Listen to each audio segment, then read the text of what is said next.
Hey everyone, welcome back to my channel. So if you are watching this channel for the very first time, please don't forget to subscribe to my channel. And um, and if you have any video request regarding any topic, any specific topic of financial reporting, please do let me know in the comment section below.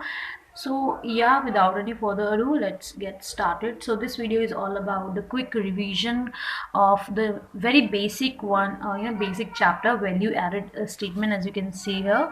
And quick revision की अगर आपकी कोई भी particular request है किसी chapter को लेके तो वो मुझे बता सकते हैं। एंड स्टार्ट करते हैं इस चैप्टर से। फर्स्ट ऑफ ऑल इसका नाम है पूरा वैल्यू एडेड स्टेटमेंट, हम शॉर्ट में बोलेंगे इसे VAS। एंड सो स्टार्ट करते हैं from very basic. So there are total two concepts. Number one is entity concept and number two is enterprise concept. So +1 class से हम नेट प्रॉफिट ही calculate कर रहे हैं। एंड नेट प्रॉफिट हम specifically किसके लिए कैलकुलेट कर रहे हैं? शेयर होल्डर्स के लिए। देखते हैं वो कितना प्रॉफिट हुआ है इस साल, मतलब सारा सब कुछ, मतलब इनकम एक्सपेंसेस सारा कुछ करने के बाद। तो वो होता है एंटिटी कॉन्सेप्ट, जो हम कैलकुलेट करते हैं प्रॉफिट और net profit you can say entity and share holders के लिए। तो वो एंटिटी कॉन्सेप्ट होता है। बट हम ये चैप्टर पढ़ रहे हैं तो इसका जो बेस है वो है एंटरप्राइज कॉन्सेप्ट। ये कॉन्सेप्ट है यूके कंट्री का। इसमें ये होता है profit calculation for enterprise only. तो पूरा का पूरा देखते हैं कि जो टोटल प्रॉफिट हुआ, पहले तो टोटल प्रॉफिट निकालते हैं किस पर्सपेक्टिव से हैं कि हमारे जो सारे स्टेक होल्डर्स हैं, like employ, directors, provider finance, उनके अकॉर्डिंग निकालते हैं। देन उसका परसेंटेज एट द एंड हम कैलकुलेट करते हैं। तो ये था हमारा बेस की कॉन्सेप्ट किस पे बेस्ड है ये वाला चैप्टर। सो देखते हैं कि ये जो स्टेटमेंट होती है VAS, इसमें हमने क्या शो करना होता है कि addition in value relating to employees, directors, providers of finance only long term provider finance के हम लॉन्ग टर्म पर्सपेक्टिव से देखते हैं। And then shareholders and entity and government को हम जो टैक्सेस देते हैं तो उनका कितना प्रॉफिट है, मतलब इसमें कितना शेयर है गवर्नमेंट का। तो इलेक्ट्रिसिटी बिल जो है वो किसी टाइप का टैक्स नहीं होता, हम उसे इलेक्ट्रिसिटी को यूज़ कर रहे हैं तो उसके हम बिल की पेमेंट करते हैं, तो वो किसी टाइप का गवर्नमेंट टैक्सेस नहीं है, तो वो यहाँ पर इंक्लूड नहीं होगा।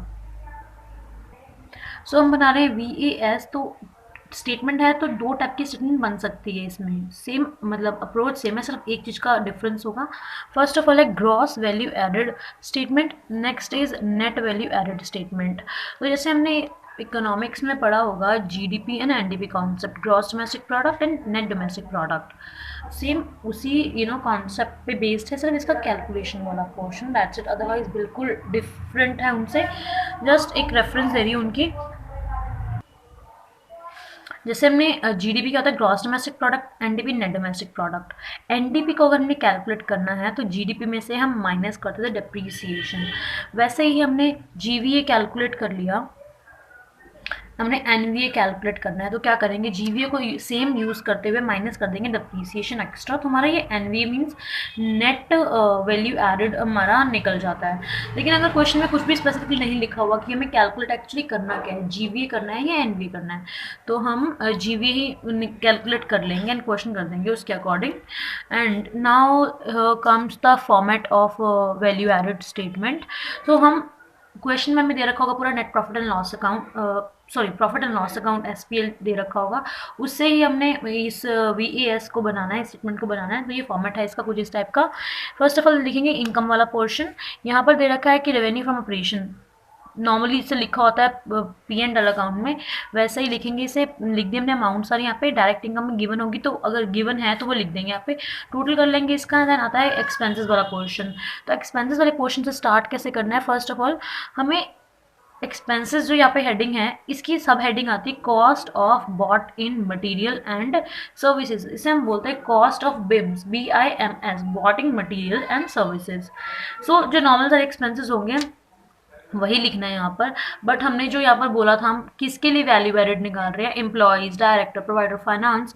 तो अगर उनके ऊपर हमने कुछ भी एक्सपेंस किया हुआ है उनको हमने नहीं लिखना है यहाँ पे, उनको हम अलग से दिखाएंगे कि हमने उस पर जो भी उनको दिया मीन्स उनका इतना पोर्शन है, तो उसे हम अलग से लिखेंगे। तभी यहाँ पर लिखा हुआ है कि profit production expenses except wages and salaries. I hope आपको हैंड राइटिंग समझ आ रही होगी। एंड एडमिनिस्ट्रेशन एक्सपेंसेस वही except wages and salary. And directors remuneration. Next one is पहले प्रोडक्शन आ गया, administration, then selling and distribution. Selling and distribution expenses except again wages and salary. तो ये पूरा फॉर्मेट खत्म नहीं होता। नेक्स्ट पेज पर करते हैं फॉरवर्ड। नाउ आते हैं फाइनेंस एक्सपेंसेस। तो हमने बोला था कि लॉन्ग टर्म जो है प्रोवाइडर ऑफ फाइनेंस वो भी एप्लीकेशन पोर्शन में आएंगे।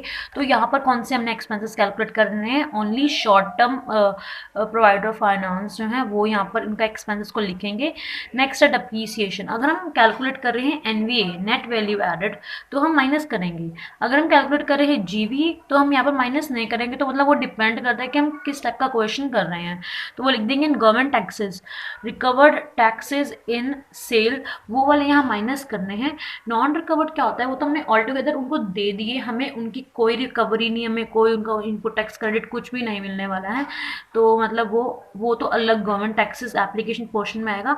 जो रिकवर हो जाते हैं वो हमारा यहाँ पर एक्सपेंस की तरह यहाँ पे हमारा आ जाएगा। तो ये हमारा टोटल बी एक्सपेंसेस का टोटल हो गया। सो जो टोटल ए वाला पोर्शन था इसमें से टोटल बी माइनस जो हम expenses cost of bought material and services minus करेंगे, ए माइनस बी करेंगे तो हमारा आता है ये वैल्यू। अभी जीवीए कैलकुलेट नहीं हुआ, अभी सिर्फ value added by trading manufacturing activities. मतलब मैंने जो सेल की और जो सेल वगैरह से रिलेटेड एक्सपेंसेस सिर्फ सम वेजेस एंड सैलरी जो एप्लीकेशन पोर्शन था उनको अगर हम हटा दें तो जो माइनस करें मैंने एक्सपेंसेस उनसे मेरा क्या निकला कि इतना जो है मेरा ट्रेडिंग और मैन्युफैक्चरिंग एक्टिविटीज़ करके मतलब जो मेरा नॉर्मल ऑपरेशंस था उससे मेरा इतना वैल्यू एडेड निकलता है। तो मेरा यहाँ पे आता है। अब ये वाला पोर्शन जो है मोस्टली मेरे केस में मैं भूल जाती थी, इसलिए मैंने यहाँ पे स्टार मार्क किया होता कि इसे तो बिल्कुल भी नहीं भूलना। तो इनडायरेक्ट इनकम को ऐड करेंगे, इनडायरेक्ट इनकम को भूलना नहीं है, उसे ऐड करना। और कोई भी एक्स्ट्रा ऑर्डिनरी आइटम है ऐड लेस जो भी वो केस है वो यहाँ पे ऐड करके फिर जाके हमारा निकलता है ग्रॉस वैल्यू एडेड। अभी ग्रॉस वैल्यू एडेड जब हमें क्वेश्चन में दे रखा था हमने निकाल दिया। ये बिल्कुल बेसिक क्वेश्चन था, ऐसे एज इट इज़ फॉर्मेट को फॉलो करते हैं हम पीएनएल के थ्रू सारे फिगर्स वगैरह लेकर हम उसे बना सकते हैं। नेक्स्ट क्वेश्चन कंप्लीट नहीं होता, पूरे मार्क्स क्वेश्चन में रिक्वायरमेंट लिखी होगी कि आपने एक तो स्टेटमेंट बनानी है प्लस ये भी हमें बनाना ही पड़ेगा बाय डिफ़ॉल्ट। हमें लिखा नहीं हुआ स्पेशली कि बनाना या नहीं बनाना, हमें बनाना ही पड़ेगा इस फॉर्मेट के साथ। तो हमने देखा था कि वैल्यू एडेड जो है अब जो हमारा यहाँ पर निकलता है, ठीक है, ग्रॉस वैल्यू एडेड जो निकला वही यहाँ पर मैच भी करना चाहिए, ठीक है। क्योंकि हमने ऊपर एक्सपेंसेस जो सारे माइनस किए थे इनको छोड़ के माइनस किए थे ना, ठीक है। तो माइनस नहीं किए और वो यहाँ पर लिखेंगे तो मतलब in short eight the and ये वाला जो है हमारे जीवीए से मैच करना चाहिए। अब हम देखते हैं कि एम्प्लॉयज़ पे मैंने कितना खर्चा किया, मतलब कुछ भी मैंने सैलरी, वेजेस, रेम्यूनरेशन, मतलब एनीथिंग जो मैंने उनको दिया वो मैंने यहाँ पे लिखना है। डायरेक्टर्स की रेम्यूनरेशन है, उनकी कुछ भी है, कुछ भी मैंने खर्चा किया वो यहाँ पर आ जाता है। फिर गवर्नमेंट टैक्सेस जो नॉट रिकवर्ड, जैसे मैंने बोला था कि ऊपर recovered in tax in sales, recover अगर वो हो जाएंगे तो यहाँ पर आएंगे। बट जो मैंने ऑल टुगेदर उनको दे दिया, कुछ एक्सपेक्ट नहीं कर रहा उसका रिकवरी का, कुछ भी इनपुट टैक्स क्रेडिट नहीं आना, वो हमारा यहाँ पे आता है पोर्शन, तो मैंने यहाँ लिख दिया। अब ये पोर्शन है अमाउंट वाला, ये वाला पोर्शन है हमारा परसेंटेज वाला कि एट द एंड हमें दिखाना ये है कि टोटल जो हमारा वैल्यू एडेड है उसमें से इतना पोर्शन जो है इनका है और फिर एंटिटी को इतना बचता है, मतलब ऐसे दिखाना है मुझे। ओके एंड फिर government taxes not recovered portion आएगा। Then long term provider of finance की डिवेंचर्स वगैरह को मैंने इतना इंटरेस्ट दिया, मैंने बैंक का जो एफडी वगैरह थी उसका इतना इंटरेस्ट था, वो सारा यहाँ पे लिखना है और उसका परसेंटेज हम 100% में से कितना पोर्शन इसका है वो निकाल देंगे। नेक्स्ट है शेयर होल्डर्स को मैंने उनको डिविडेंड दिया, कुछ भी मतलब दिया वो यहाँ पर आ जाएगा।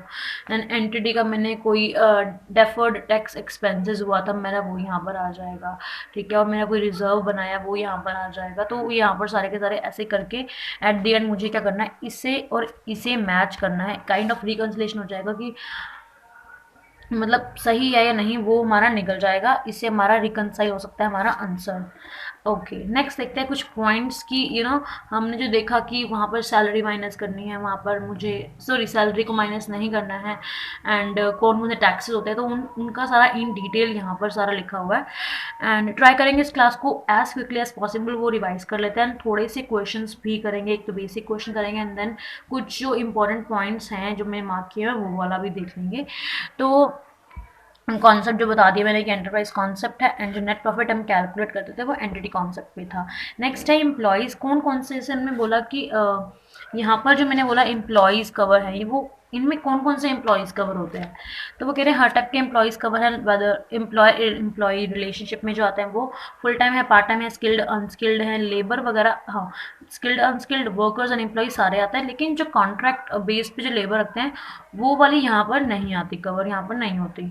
ओके, देन कह रहे हैं स्टाफ वेलफेयर एक्सपेंसेस, ये भी तो एम्प्लॉयज़ वगैरह पे करते हैं। तो हमारी ये मतलब हमारी खुद की अजम्पशन हमने यूज़ करना है कि हमें इसे एप्लीकेशन के टाइप यूज़ करना है या फिर एक्सपेंसेस की तरह यूज़ करना है। वैसे ही है नेक्स्ट कि डायरेक्टर सेलिंग एक्सपेंसेस, क्योंकि डायरेक्ट सैलरी वगैरह जो है ऊपर भी आती है, हमारे एडमिन वगैरह में डायरेक्टर की आ जाती है, और या फिर डायरेक्टर एप्लीकेशन वाले पोर्शन में भी आ सकता है। तो उसे एप्लीकेशन लेना या एक्सपेंस लेना वो मर्जी है। टैक्सेस में कह रहे हैं दो टाइप के टैक्स होते हैं, एक तो मैंने जैसे बोला पहले रिकवर्ड और नॉट रिकवर्ड।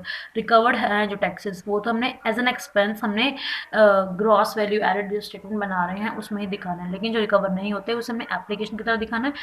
एंड हम अजम्पशन क्या यूज़ करने वाले क्वेश्चन को करते हुए कि एक्साइज ड्यूटी है, सर्विस टैक्स है, वैट है, सेल्स टैक्स है, ये सारे के सारे रिकवर्ड बेसिस पे हैं। दैट मीन्स हम सारे के सारे माइनस ही करने वाले हैं इनसे, तो इन्हें माइनस करके मतलब हम अपना क्वेश्चन वगैरह सॉल्व करेंगे। नेक्स्ट पेज पे देखते हैं ना, जो डेफर टैक्स, अगर हमने कि डेफर टैक्स वगैरह का प्रोविजन बना रखा है तो उससे क्या करेंगे हम, वो दिखाते हैं कि एप्लीकेशन टुवर्ड्स एंटिटी, जो यहाँ पर ये आ रखा था एंटिटी वाला, एप्लीकेशन टुवर्ड्स एंटिटी वो यहाँ पर जाएगा। अब डिविडेंड देते हैं, जैसे हम इक्विटी शेयर होल्डर्स हो गए, प्रेफरेंस शेयर होल्डर हो गए, तो उनका जो है डिविडेंड है वो कहाँ जाएगा, शेयर होल्डर वाले पोर्शन में जाएगा, application toward share holders. Now CDT, CDT क्या है, कॉर्पोरेट डिविडेंड टैक्स, और इसका हमें कोई क्लेम वगैरह कुछ नहीं मिलता, तो वो गवर्नमेंट में एप्लीकेशन टुवर्ड्स गवर्नमेंट जाएगा, ये नॉन रिकवर्ड टैक्स वगैरह हो गया। अब एक तो क्वेश्चन जो है इसमें इस टाइप का था, जो हमने फॉर्मेट पढ़ लिया, क्वेश्चन हम करेंगे इसके बाद, एक और टॉपिक करने के बाद क्वेश्चन करेंगे। अब क्वेश्चन आएंगे इस टाइप का कि फॉर्मेट बनाओ, लाइक स्टेटमेंट प्रॉपर बनानी है हमें, एंड हमें वो बनाना है application toward all the stakeholders. और एक टाइप का क्वेश्चन ये भी आ सकता है पूरे 16 मार्क्स में कि हमें बनानी पड़ेगी रेकॉर्ड स्टेटमेंट, रिकन्सिलेशन स्टेटमेंट। तो इसका एक क्वेश्चन अच्छे तरीके से कर लेंगे, इंपॉर्टेंट है और ये क्वेश्चन आ जाता है, और ये थोड़ा सा मुझे मतलब लगता था ट्रिकी। तो इसमें क्या है, हमें करना क्या होता है, हमारा जीवीए निकल गया, ऑब्वियसली हमें पहले बनानी पड़ेगी स्टेटमेंट। जीवीए बनाई हमने स्टेटमेंट उसकी, और जीवीए जो हमारा कैलकुलेट हुआ पहले तो वो सही होना चाहिए, वो सही है, ठीक है। एंड फिर हमें क्या करना है, हमें रिकन्सिलेशन स्टेटमेंट जो हमें कैसे रिकन्साइल करना है, हमारे पास जो हमारा जो एसपीएल होगा उसमें जो पीबीटी प्रॉफिट बिफोर टैक्स दे रखा होगा, हमें जो है जीवीए जो हमारा निकला कैलकुलेट करके उससे पीबीटी लाना है, और ये पीबीटी जो ऑब्वियसली उस पीबीटी से मैच होना चाहिए जो वहाँ पर हमने दिखाया था, जो हमारे यहाँ पे गिवन था एसपीएल में। तो ये भी एक टाइप का सही हमारा ऐसे होगा कि हमारा क्वेश्चन सही है या नहीं, हमने जीवीए सही निकला या नहीं निकला, उसकी रिकन्सिलेशन हो जाएगी। तो पीबीटी निकालना, अब हमें क्या क्या माइनस करना पड़ेगा यहाँ से कि जो हमारा ये पीबीटी आ जाए। नाउ मैंने यहाँ पे कुछ हिंदी में लिखा हुआ है कि पीबीटी से रिकन्साइल करना है, सो पीबीटी की कैलकुलेशन में हम क्या क्या माइनस नहीं करते, लाइक माइनस करते हैं first of all expenses minus करते हैं, सैलरी, वेजेस एटसेट्रा, बहुत सारे एक्सपेंसेस माइनस करते हैं, बट कुछ क्या माइनस नहीं करते, वो एक बार फॉर्मेट देखेंगे समझ आ जाएगा आपको। बट पहले मैं बोल देती हूँ कि माइनस क्या नहीं करते हम इसमें से। एक तो करंट टैक्स का प्रोविजन वगैरह, डेफर टैक्स वगैरह माइनस नहीं करते, कुछ रिजर्व बनाया जो हम profit and loss appropriation account में सारी अप्रोप्रिएशंस करते हैं, वो माइनस नहीं करते, वो पीबीटी निकालने की बाद की प्रोसेस होती है। रिटेन अर्निंग्स वगैरह ही वो माइनस नहीं होता, वो तो सारा कुछ काम बाद में होता है, तो इन सारों को कंसिडर नहीं किया जाता। तो इनके अलावा जो भी आइटम्स एक्सपेंसेस वगैरह के आइटम्स लिखी होंगी ना उसमें हमारे एसपीएल में, वो हम यहाँ पे माइनस करने वाले हैं, ठीक है। जैसे कि हमारे एम्प्लॉयज़ का खर्चा हो गया, डायरेक्टर का खर्चा हो गया, जस्ट अ सेकेंड, एंड या हम डिविडेंड भी कंसिडर नहीं करते उसकी कैलकुलेशन में, पीबीटी की कैलकुलेशन में।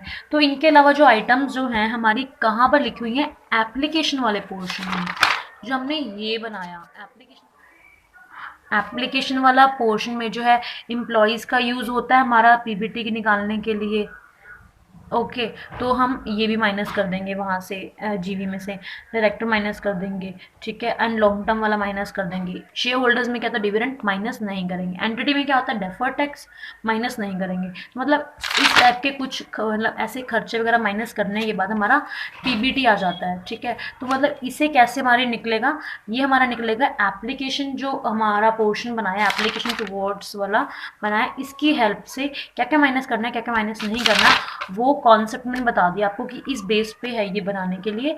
तो इसे यूज़ करते हुए हमें एप्लीकेशन पोर्शन को यूज़ करते हुए हमारा ये रेकॉर्ड स्टेटमेंट बन जाएगा। और ये भी बहुत इंपॉर्टेंट होता है, क्वेश्चंस में आ जाता है, पूरा का पूरा ऑल टुगेदर 16 मार्क्स का क्वेश्चन आ सकता है, तो ये भी इंपॉर्टेंट है। अब हम नेक्स्ट देखते हैं कि क्वेश्चंस कैसे कैसे क्वेश्चंस हैं।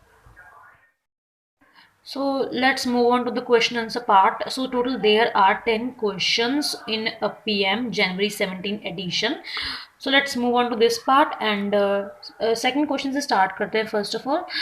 So इसमें बिल्कुल basic क्वेश्चन, थोड़ा सा बेसिक क्वेश्चन है प्लस इसमें थोड़ा सा एक एडिशनल पार्ट है।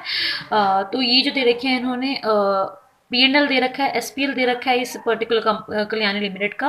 एंड इसमें क्या बोला है इन्होंने, प्रिपेयर करना है एक GVA स्टेटमेंट। एंड अब मेन थिंग इज बोला है GVA स्टेटमेंट प्रिपेयर करनी है, नॉट NVA। तो मेंशन है तो GVA बनाएंगे हम। एंड देन दे रखा है show also the reconciliation between the GVA and the PBT। Okay, तो ये रिकन्सिलेशन वाला थर्ड पार्ट है। पहले हम बनाएंगे VA स्टेटमेंट, देन हम बनाने वाले हैं इसका जो application towards the different persons वो बनाएंगे, देन बनाएंगे हम रेको statement of GVM and PBT। सो ये दे रखा है SPL, इसमें नॉर्मल दे रखा है सेल्स, अदर इनकम वगैरह वगैरह। तो इसमें सारे के सारे जो दे रखा है टोटल, हम स्टार्ट करते हैं कि कैसे बनाना, इसे स्टार्ट करने वाले हैं। तो फर्स्ट ऑफ ऑल हम लिख देंगे पहले, जस्ट अ सेकेंड, हाँ यार, सेल लिख देंगे। और फिर हम अदर इनकम कहाँ पे लिखते हैं हम, value added by trading and manufacturing activity. ये इस पोर्शन को निकालने के बाद हम अदर इनकम को उसमें ऐड करते हैं, फिर जाके हमारा टोटल GVA निकलता है। ओके, तो पहले सेल लिखेंगे, इसे एट दी एंड हमने ऐड करना, तो इसे याद रखेंगे। और इसके लिए हम एक बीच में मतलब स्पेस छोड़ के ये पहले लिख देंगे ताकि ये रह ना जाए। एंड नेक्स्ट स्टार्ट करते हैं cost of bottom material and services, उसमें ये पोर्शन स्टार्ट करेंगे एंड लिखेंगे production and operational expenses, admin expenses, interest and other charges. अब इसके वर्किंग नोट्स दे रखिए कि इसमें इंक्लूडेड क्या क्या है, ठीक है। तो इसका देख लेते हैं वर्किंग नोट क्या क्या है और हमें क्या क्या ऐड करना है और क्या क्या नहीं लेना। तो नंबर 1 है प्रोडक्शन एंड ऑपरेशनल एक्सपेंसेस। तो फर्स्ट ऑफ ऑल है डिक्रीज इन स्टॉक, ये भी आएगा। कंजम्पशन ऑफ रॉ मटेरियल, ये भी आने वाला है। कंजम्पशन ऑफ स्टोर्स, ये भी आने वाला है। Now salary, wages and bonus and other benefits, ये एम्प्लॉय के टुवर्ड्स हमने दिखाना है। तो यहाँ पर इसे मतलब हमने माइनस कर देंगे। मतलब आप एक अप्रोच चूज करिए कि जो टोटल दे रखा होता है ना यहाँ पर टोटल, ठीक है, उसमें से इन दो पर्टिकुलर मतलब जो भी मैंने माइनस करना है उनको माइनस कर दीजिए। एंड ये मत करिए कि यहाँ से ये उठाकर ऐड कर दें, क्योंकि कभी कभी क्या होता है कि टोटल सारे के सारे यहाँ पर नहीं लिखे होते एक्सपेंसेस, तो बैलेंसिंग फिगर वगैरह भी मतलब कुछ अदर एक्सपेंसेस की होती है। मैं आपको दिखाती हूँ कि एक क्वेश्चन में ये वाला पार्ट था। तो ट्राई कीजिए कि टोटल पहले लिख लीजिए एंड फिर जाके जो माइनस करने वाले आइटम्स है वो माइनस कर लीजिए। जैसे हमें ये नहीं लेना है यहाँ पे, ये एप्लीकेशन टुवर्ड एम्प्लॉइज में आता है, तो ये माइनस कर देते हैं। Cess and local taxes government के टुवर्ड्स एप्लीकेशन में आएगा, तो यहाँ से माइनस कर देते हैं। नेक्स्ट है अदर मैन्युफैक्चरिंग एक्सपेंसेस, ये आएगा तो मतलब इसको एज इट इज रखना है, माइनस वगैरह करने की जरूरत नहीं है, remains to be included that. And next है हमारा, ये तो फर्स्ट ऑफ ऑल प्रोडक्शन वाला हो गया, कॉस्ट ऑफ BIMS में हम लिख लेंगे। नेक्स्ट है हमारा एडमिनिस्ट्रेशन एक्सपेंसेस 6.12। अब देखते हैं इसमें क्या क्या इंक्लूडेड है। इसमें बोलता है ये कि एक तो इसमें देखो यही वर्डिंग मैं बोल रही थी आपको, इंक्लूड वर्ड लिखा हुआ है ना, मीन्स इसमें ऑडिट फी 1 लाख की इंक्लूडेड है, सैलरीज 2.2 की इंक्लूडेड है, and provision for doubtful dates 2.50 के इंक्लूडेड है। तो अगर हम टोटल करें इसका कितना बनेगा, ये एंड ये बनेगा 4.70 प्लस 5.70, लेकिन यहाँ पे दे कितना रखा है हमारा 6.12। तभी ये अप्रोच बोल रही हूँ कि ये लिखिए एंड माइनस वाली आइटम्स माइनस कर दीजिए उसमें, ताकि आपका कोई रह ना जाए, इस वजह से कोई मिस्टेक ना हो जाए। सिली मिस्टेक ही होगी तो मतलब ऐसे मत कीजिएगा। एंड ऑडिट फीस को माइनस नहीं करना है, तो हमारे एम्प्लॉयज़ नहीं होते ऑडिटर्स वगैरह, तो हमने salary and commission to directors minus कर देंगे। एंड ये कहाँ पर हमारा दिखाएंगे, एप्लीकेशन टुवर्ड्स डायरेक्टर्स, ये रेम्युनरेशन वगैरह पोर्शन में आ जाएगा। And provision for doubtful debts, ये remains to be included there, तो ये यहीं का यहीं रहेगा, सिर्फ 2.20 माइनस कर देना है। नेक्स्ट आता है इंटरेस्ट वाला पोर्शन। तो यहाँ पर लिखा हुआ है, अब टोटल 8 दे रखा है यहाँ पर, ठीक है।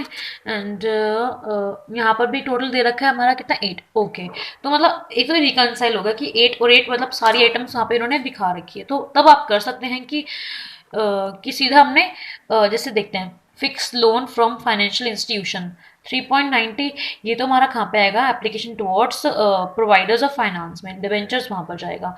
वर्किंग कैपिटल लोन ये कहाँ पर आएगा, हमारे वीए स्टेटमेंट में हम कॉस्ट ऑफ बिम्स में से इसे माइनस कॉस्ट ऑफ बिम्स में इसे करेंगे ऐड, तो 2.30 सीधा ले लेते हैं, ठीक है। तो मतलब ये अप्रोच यहाँ पर सूट करते हैं कि 8 है और पूरा 8 ही ऊपर दे रखा था। आई होप आपको समझ रहे हैं कि मैं बोल क्या ट्राई कर रही हूँ बोलने का।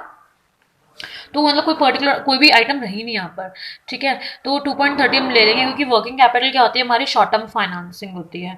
तो यहाँ पर देख लेते हैं, एक तो हमने क्या किया था, इन्होंने वर्किंग नोट्स बना रखे हैं सारे इसके, एक बार देख लेते हैं वो कहाँ पे हैं। इसके वर्किंग नोट्स तो नहीं दे रखे, बट ये देख लेते हैं कि जो हमने एप्लीकेशन वाला बोला था पोर्शन, वो सही है या नहीं। हमने बोला था सैलरीज वगैरह जो है वो आएगी application towards employees, salary and commission of directors वो यहाँ पर आ गया, सेस एंड लोकल टैक्सेस यहाँ पर आ गए थे। ये वाला पोर्शन अभी देख लेते हैं हम। एंड हमने देखा था interest on debenture, interest on fix loan वगैरह भी यहाँ पर आ गए। एंड जो मतलब यहाँ पर आ गए, ठीक है, और जो अदर एक्सपेंसेस वगैरह थे, एडमिन को प्रोडक्शन वगैरह सारे वो यहाँ पर आ गए, वर्किंग कैपिटल वाला, ठीक है, यहाँ पर सर आ गया। अब हमने जो टेबल नॉर्मल एसपीएल था खर्चों तक, माइन यहाँ तक मतलब एक्सपेंसेस तक था, वो अब तो हमने देख लिया। नेक्स्ट देखते हैं क्या क्या एक्सपेंसेस हैं, क्योंकि इस पोर्शन में से भी बहुत सारी आइटम्स निकलती हैं जो हमारी एप्लीकेशन टुवर्ड वेरियस एम्प्लॉयज़ वगैरह को जाती हैं। नेक्स्ट है डेप्रीसिएशन। अब हमें यहाँ पे कैलकुलेट क्या करने के लिए बोला गया है, हमें बोला गया है जीवीए कैलकुलेट करना है। तो जीवीए तो कैलकुलेट अगर हमें करना होता है तो हम डेप्रीसिएशन माइनस नहीं करते हैं। तो डेप्रीसिएशन कहाँ जाएगा, एप्लीकेशन टुवर्ड्स एंटिटी, ये आइटम वहीं जाती है एप्लीकेशन टुवर्ड्स एंटिटी में। Now PBT, profit before tax दे रखा है 30.24, इसका यूज क्या होगा, जीवीए और पीबीटी को जो रिकनसाइल करना है तो उसके लिए यूज करेंगे इसको। Now provision for taxes means, ये प्रोविजन फॉर टैक्सेस क्या है, हमारा गवर्नमेंट के टुवर्ड्स एप्लीकेशन है, तो ये 3 जो है यहाँ पर आ जाएगा। एक जस्ट सेकेंड में दिखाती हूँ आपको, ये रहा सेस एंड लोकल टैक्सेस आ गया था। इनकम टैक्सेस मतलब ये provision for income taxes assume करते हुए जितना प्रोविजन था हमने इनकम टैक्स वगैरह दे दिया, तो यहाँ पर आ गया। नेक्स्ट देखते हैं, यहाँ पर दे रखा है प्रोविजन फॉर टैक्स माइनस करने के बाद प्रॉफिट आफ्टर टैक्स इतना आ गया। अब यहाँ दे रखा है कि हमें investment allowance reserve return back. अब यहाँ पर रिटर्न बैक लिखा हुआ है, तो क्या कर रहे हैं, मतलब पहले जब इन्होंने रिजर्व बनाया होगा तो P&L से माइनस किया होगा, रिजर्व क्रिएट कर दिया होगा, ठीक है। अब हमने क्या करा, रिटर्न बैक कर दिया, मीन्स प्रॉफिट में ऐड कर दिया। एंड बैलेंस जो सरप्लस का बैलेंस था as per last balance sheet, जो सरप्लस शो रहा होगा बैलेंस शीट में वो 1.35, तो मतलब एक तरीके से इन्होंने बना रखा है ऐसे ही 1.35 ऐड करके इन तीनों का टोटल इतना आ गया। नाउ 29.05 ये इस साल का नहीं है, ये return back last year plus ये इस साल का इतना आ गया। नाउ इसमें से हमने क्या ट्रांसफर किया, जनरल रिजर्व को ट्रांसफर किया 24.30, मीन्स ये भी इंक्लूड है इसमें, ठीक है। डिविडेंड दिया 3, रिमेनिंग कितना बचा 1.75, जिसमें ये भी इंक्लूडेड है, ठीक है। इस तरीके से इसे पढ़ना है। अब नेक्स्ट देखते हैं, यस यहाँ पर कि मतलब और कौन कौन से एप्लीकेशन आ सकती हैं। सैलरी वेजेस हो गया, ये दोनों हो गए। अब यहाँ पर देखते हैं डिविडेंड किसके लिए होता है। डिविडेंड या तो हम यहाँ पे लिखा हुआ है टू पे प्रोवाइडर ऑफ कैपिटल, कैपिटल लिख लीजिए, यहाँ पे प्रोवाइडर ऑफ फाइनेंस और शेयर होल्डर्स दो अलग अलग लिख लीजिए, दोनों के दोनों सही अप्रोच है, तो इन्होंने इस वे में किया हुआ है। तो डिविडेंड यहाँ पे आएगा शेयर होल्डर्स के लिए, तो यहाँ पर इन्होंने 3 करके इन तीनों का सम करके यहाँ पर लिखा हुआ है। एंड ये है एंटिटी के लिए, मतलब कंपनी के खुद के लिए जो उन्होंने प्रोवाइड किया है। तो उसमें क्या कि डेप्रीसिएशन एक तो आ जाएगा, क्योंकि जीबी बना रहे हैं तो ऊपर माइनस नहीं किया, कॉस्ट ऑफ बिजनेस में इंक्लूड नहीं किया, सेल्स में से माइनस नहीं हुआ। यहाँ पे आ गया। जनरल रिजर्व में हमने कितना ऐड किया 24.30। रिटेन प्रॉफिट मेरा टोटल कितना है 1.75, जिसमें से रिटर्न बैक कितना था 0.46। अब यहाँ ये हमने यहाँ पे माइनस क्यों किया, क्योंकि इनकी जो बैलेंस यहाँ पर जो दे रखा था एसपीएल, वहाँ पर ऐसे ही दिखाया हुआ, तो रिटर्न बैक ऐड बैक यहाँ पे ऐड किया हुआ है। एंड जो ये है बैलेंस शीट वाला, लास्ट बैलेंस शीट का सरप्लस, वो यहाँ पे ऐड किया हुआ है।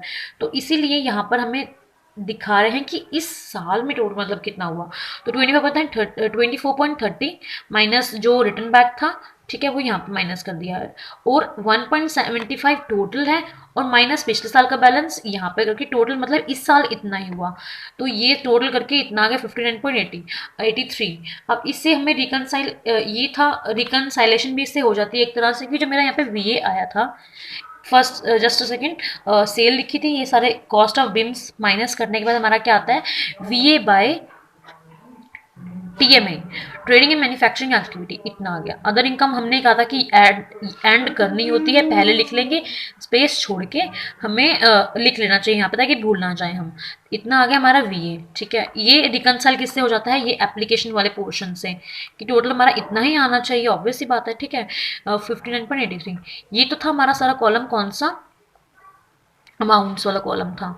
ये है परसेंटेज वाला कॉलम, कि टोटल 100% में से कितना कितना किस किस का पोर्शन था।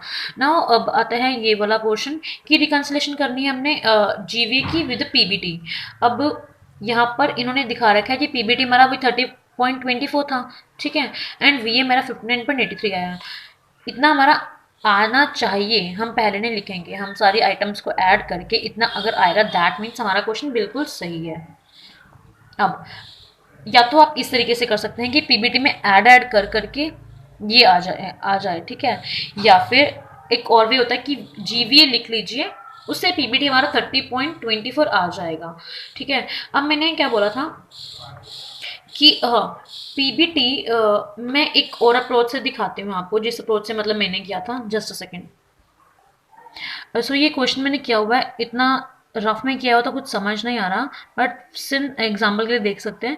ये एप्लीकेशन स्टेटमेंट है, वही application towards various and persons, and ये है हमारे request statement of GVA with PBT.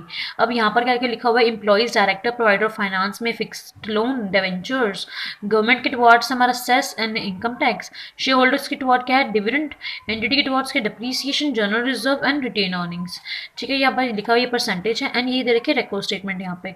अब मैंने किस एंगल वे में किया हुआ है, ये जीवीए मैंने यहाँ पर टोटल लिख के, ठीक है, जितना जो यहाँ से आया 200 आया, ठीक है, 200 लिख के।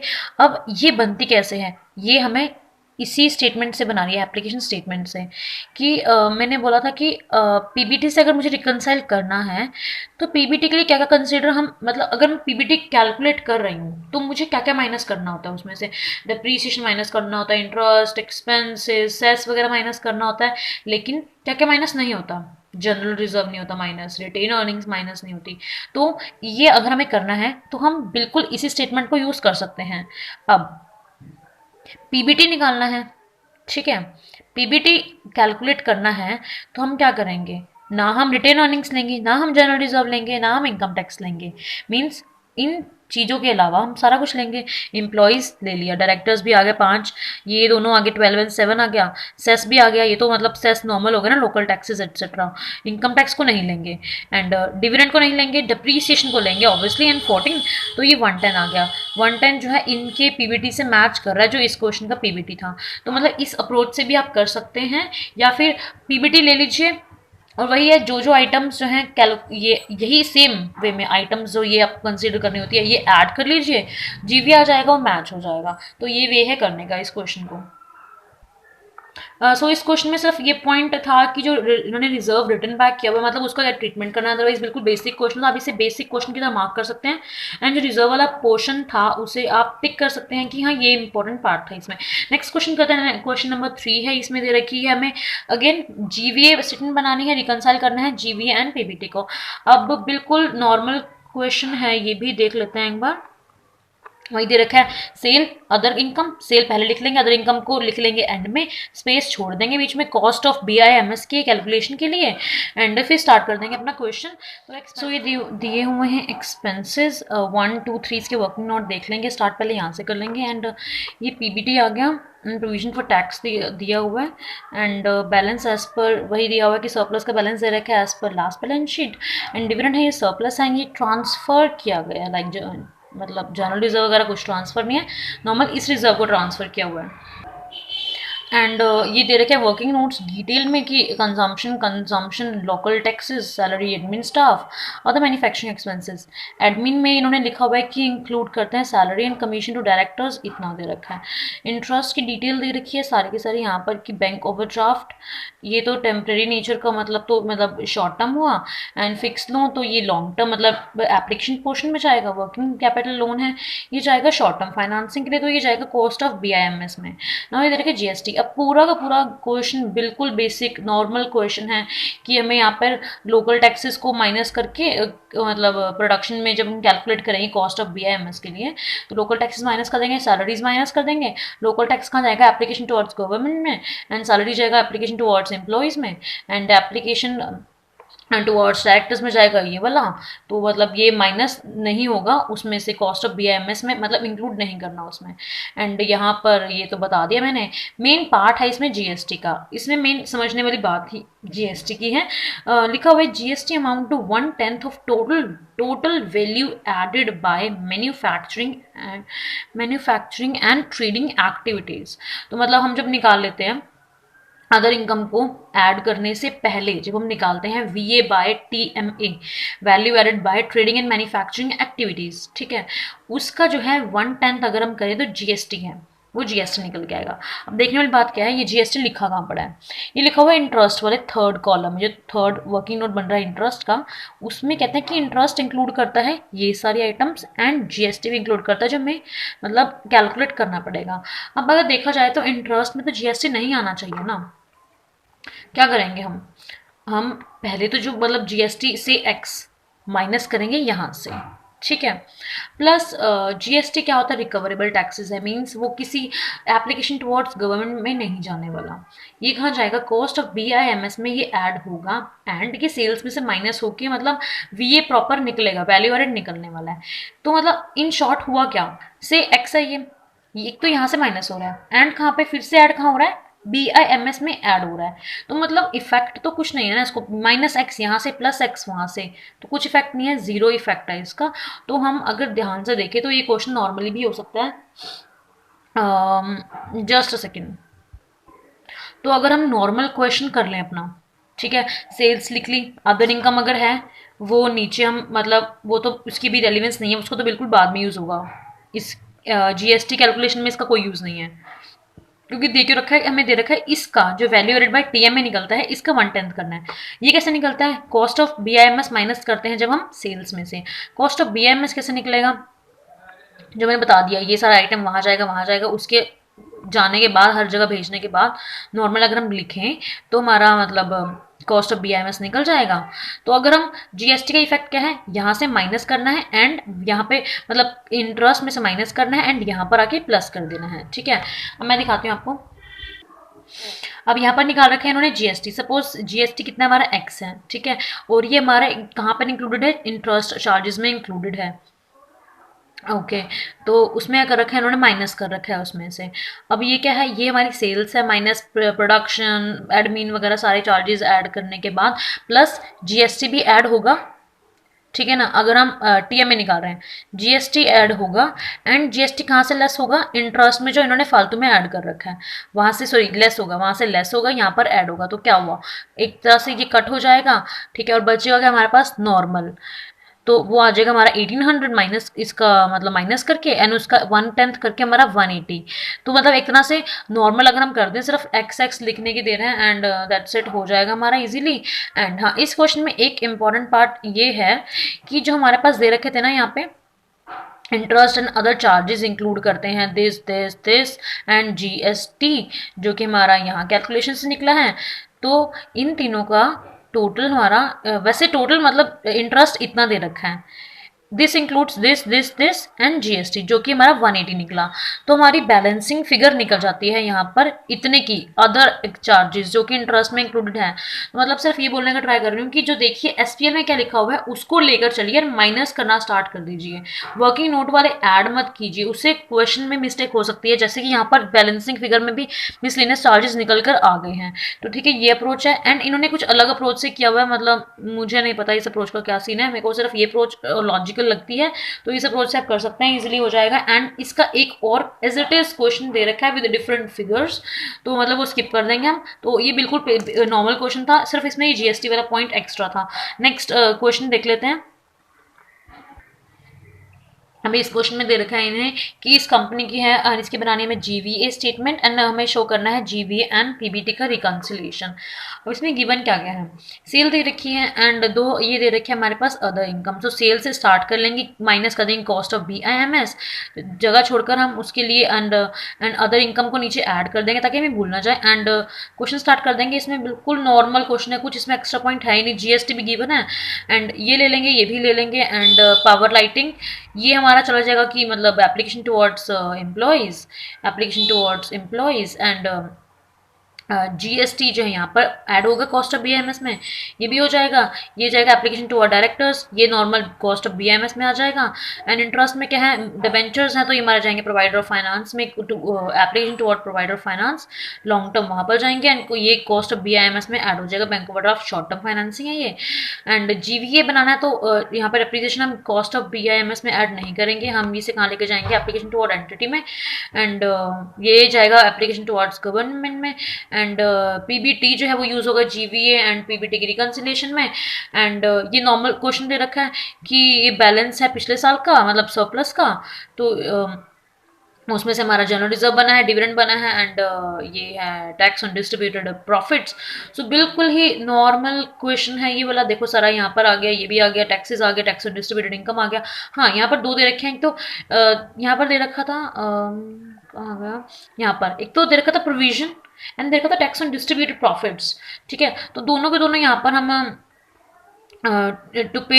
टू पे गवर्नमेंट यहाँ पर आ जाएगा। एंड प्रोवाइडर फाइनेंस में क्या क्या आएगा हमारा, interest, debentures, financial long term वाला, और डिविडेंड दिया हमने, डिप्रिसिएशन यहाँ पे आ गया, जनरल रिजर्व यहाँ पे आ गया, रिटेन अर्निंग्स में जितना रिटेन मैंने एट दी एंड किया माइनस जो पिछले साल का सरप्लस था ये हो गया, वही है। अब इसका इन्होंने बना नहीं रखा क्या, हाँ अच्छा हाँ ठीक है, यहाँ पे पीवीटी दे रखा है। ठीक है, तो हम टैक्सेस जो मतलब income tax, provision for tax वगैरह और डिस्ट्रीब्यूटेड प्रॉफिट था, जनरल रिजर्व था, डिविडेंड वगैरह को छोड़ के सारा कुछ यहाँ पे ऐड कर देंगे तो हमारा वीए आ जाएगा।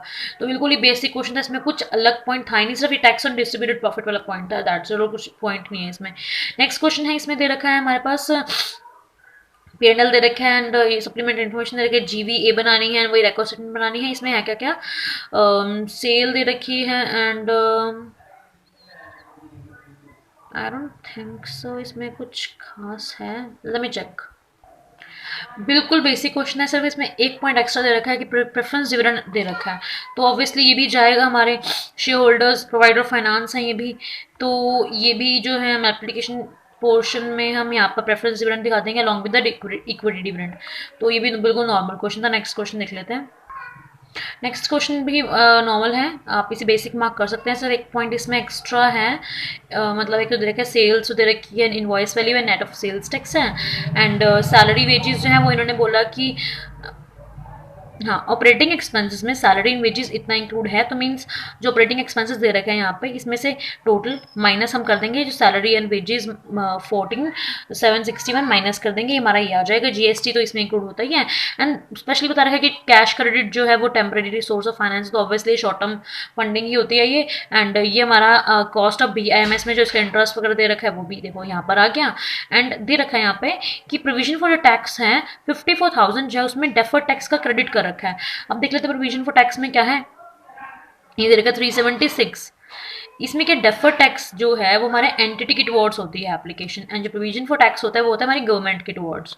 तो ये जो टोटल दे रखा था provision for tax 376 minus 54 deferred tax वाला, वो कहाँ दिखा रखा है हमें यहाँ पे, सिर्फ इतना पॉइंट था और बिल्कुल नॉर्मल क्वेश्चन है ये। एंड नेक्स्ट तो रेकॉर्ड स्टेटमेंट बन ही जाएगी, कुछ है ही नहीं इसमें, तो थोड़ी सी आइटम्स थी हमारी एप्लीकेशन पोर्शन में। नेक्स्ट क्वेश्चन देखते हैं। अभी हमने एक क्वेश्चन किया था फिफ्थ या फोर्थ था आई थिंक, उसमें जो हमने जीएसटी कैलकुलेट करा था 180 एंड जिसकी सेल्स दे रखी थी 6240। तो ये बिल्कुल डिटो सेम क्वेश्चन दे रखा है इन्होंने यहाँ पे। इसमें वही है, जीएसटी कैलकुलेट करने के लिए बोला गया है, क्वेश्चन मार्क लगा रखा है यहाँ पे, एंड वही बोला है इन्होंने 1/10 है कि इसका total value added by manufacturing and trading activity. तो बिल्कुल सेम क्वेश्चन इन्होंने फिगर्स से डबल कर रखी है, मतलब कुछ फिगर्स चेंजेस हैं इसमें, अदरवाइज बिल्कुल नॉर्मल क्वेश्चन है। तो नेक्स्ट क्वेश्चन जो है वो देख लेते हैं। एंड नेक्स्ट क्वेश्चन में कुछ भी एडिशनल पॉइंट नहीं है, मतलब जो मुझे थोड़ा सा मतलब थोड़ी सी प्रॉब्लम जिसमें हो सकती है, माइनर से सिर्फ, मतलब बोलने वाली बात नहीं है ये। 000 मतलब थाउजेंड्स में दे रखी है, एंड यहाँ पर इन्होंने जो बोल रखा है वो ऑपरेटिंग कॉस्ट इंक्लूड करती है, मतलब जो पहले क्वेश्चन किया वैसा वैसा ही है, ठीक है। ऑपरेटिंग कॉस्ट इंक्लूड करती है इतना एज वेजेस, तो मतलब हम 000 से डिवाइड करके, मतलब 1000 से डिवाइड करके इसे, एंड मतलब इसको वहाँ पे इन्होंने रुपीज़ इन थाउजेंड लिख रखा, तो मतलब उसमें कन्वर्ट करके, ध्यान से कन्वर्ट करके, थोड़ा सा मतलब उसमें प्रॉब्लम हो सकती है किसी किसी को, नॉट हर किसी को, तो मतलब माइनस करके यहाँ पर। तो बिल्कुल नॉर्मल क्वेश्चन है ये। तो let's start next question. Actually बहुत सिंपल चैप्टर है, तो मतलब इजीली हो सकता है चैप्टर, बहुत ईजी, मतलब बिल्कुल stupid, not stupid, easy chapter है, तो ये हो सकता है। नेक्स्ट क्वेश्चन देख लेते हैं इसमें क्या है। 9th क्वेश्चन में बिल्कुल मतलब एज इट इज हमने 8th क्वेश्चन किया था, बिल्कुल वैसा ही क्वेश्चन है, कुछ है ही नहीं इसमें। तो ये क्वेश्चन देख लेते हैं 10th। इसमें क्या दे रखा होता है, हमें बोनस कैलकुलेट करना होता है इसमें। तो इसमें होता क्या क्वेश्चन में, ये क्वेश्चन में आ सकता है, नॉर्मल क्वेश्चन से अलग होता है कि 5 ईयर की दे रखी होती है वैल्यू एडेड स्टेटमेंट, ठीक है। उसमें हमें निकालनी पड़ेगी first of all best performance year index, ठीक है। जैसे यहाँ पे लिख रखा है, after the target index is determined any actual improvement in the index will be rewarded. 5 years की दे रखी है वैल्यू एडेड स्टेटमेंट, ठीक है। हमें निकालना है बेस्ट परफॉर्मेंस इंडेक्स ईयर। अब बेस्ट परफॉर्मेंस इंडेक्स ईयर की इन टर्म्स में निकालना है कि उसमें जिस साल में एम्प्लॉय कॉस्ट सबसे कम एंड वीए सबसे ज़्यादा आई थी, उसके अकॉर्डिंग हमने निकालनी होती है lowest payout VA ratio, lowest payout value added ratio. तो निकलेगा कैसे, employ cost divided by value added. तो दिस डिवाइड बाय दिस करके हमारी सारी की सारी परसेंटेज निकल जाएंगी। एंड इन्होंने और हमारे पास दे रखी है करंट ईयर की वैल्यू एडेड स्टेटमेंट। एक तो देखो यहाँ पर हमें वैल्यू एडेड बनाकर दे रखी थी, लेकिन पिछले 5 सालों की और करंट ईयर की हमें बनानी पड़ेगी, और हमें इस साल की निकालनी पड़ेगी इसकी भी रेशो। नाउ परसेंटेज निकाल ली, एंड लीस्ट मतलब 40% मतलब कि हमारा वैल्यू एडेड भी बहुत अच्छा हुआ, एंड हमने कॉस्ट वगैरह मतलब उसके कंपैरेटिवली कम दी। तो 40% जो हमारा ये आया, ये हम बिल्कुल लोएस्ट वाला, कि मतलब हमने कम पे आउट, उनको कम पे किया, ठीक है, हमें अच्छा एडिशन भी मिला वैल्यू में। तो 40% ले लिया, टारगेट इंडेक्स हो गया हमारा ये। अब बनाएंगे हम करंट ईयर का वीए स्टेटमेंट। ये बन गया वीए स्टेटमेंट, एंड यहाँ पर भी मतलब ऐसे ही करना है कि हमारी जो एम्प्लॉय कॉस्ट निकाल लेंगे सेपरेटली, उसमें क्या क्या होगा, वेजेस सैलरी होगी, और मतलब जो जो हमने एम्प्लॉयज़ को सैलरीज दिया, कुछ भी देखो सैलरी सैलरी सैलरी है इसमें, इतना दिया, एंड जो वीए निकला, दिस डिवाइडेड बाय दिस करके हमारा जो परसेंटेज निकलेगा वो यहाँ पे इन्होंने कैलकुलेट, सॉरी मतलब वो भी कैलकुलेट कर सकते हैं, बट नहीं वैसे नहीं करना, थोड़ी अलग अप्रोच है इसमें। इसमें करना है हमारा जो 40% टारगेट इंडेक्स था, जस्ट अ सेकंड, 70 to 100 हमारा वैल्यू एडेड निकल के इस ईयर का 40% टारगेट था, कि मतलब सबसे लोवेस्ट मैंने अब तक कितना दिया 40%, तो मुझे इस साल भी लोवेस्ट देना बनता है। 70 to 100 का 40% करके इतना आ गया, ये टारगेट इतना देना चाहिए था, एक्चुअली दिया कितना उससे कंपेयर करके इतना दिया मैंने, मींस मैंने इस साल तो मतलब और भी कम दिया, तो मतलब अच्छी बात है, मतलब बहुत अच्छी परफॉर्मेंस है उसमें। मतलब सेविंग्स मेरे पास कितनी 360। अब उसमें दे रखा था कि 1:2 रेशो देनी है employer and employer is to employ 1:2, ठीक है। मीन्स 2/3 किसको जाएगा, हमारा एम्प्लॉय को जाएगा। इतना टोटल मेरे पास सेविंग्स हुआ, इसका 2/3 मतलब 240 जो है मेरा जाएगा बोनस किसको, एम्प्लॉयज़ को। तो मतलब ये क्वेश्चन ऐसा था। ओके, तो टोटल 10 तक ही क्वेश्चंस थे।